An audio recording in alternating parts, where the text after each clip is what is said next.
So we will start with Mr. Robert Singleton. Welcome to education. You have 3 minutes. Great, thank you.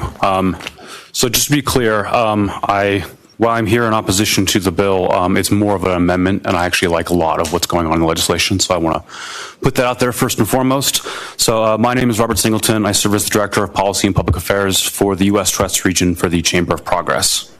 We are a tech industry trade association that believes in channeling the benefits of the innovation economy to support a progressive vision for the future. Our corporate partners include companies like Amazon and Snap, but our partners do not have a vote or a veto on our positions. I'm testifying before you today in opposition to HB 1136 because some elements of the bill would impose unworkable changes to how critical online services work and are exceedingly vague in their definitions and would potentially undermine user privacy without actually advancing safety for Colorado youth online. To be clear, we do not oppose aspects of HB 1136 that relate to creating a curriculum for school children to promote mental health, nor the convening of a stakeholder group and a resource bank for educators. Those are all wonderful things, and support them. And that is actually a very noble and achievable goal in the context of modern K-12 education. It's very necessary.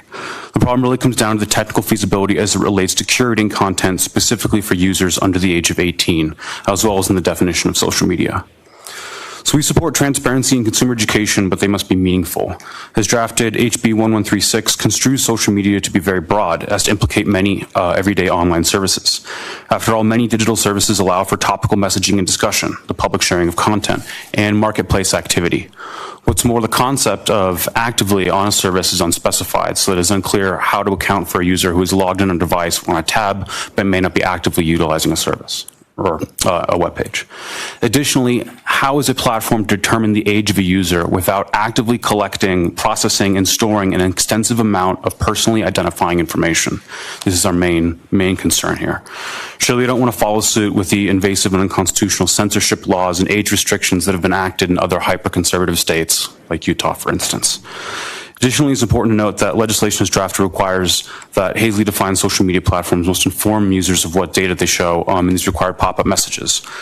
Frankly, the pop-up messages aren't that burdensome. As someone who has an older parent who uses a lot of social media, they could probably not be restricted to people under the age of 18 as well and probably be very helpful.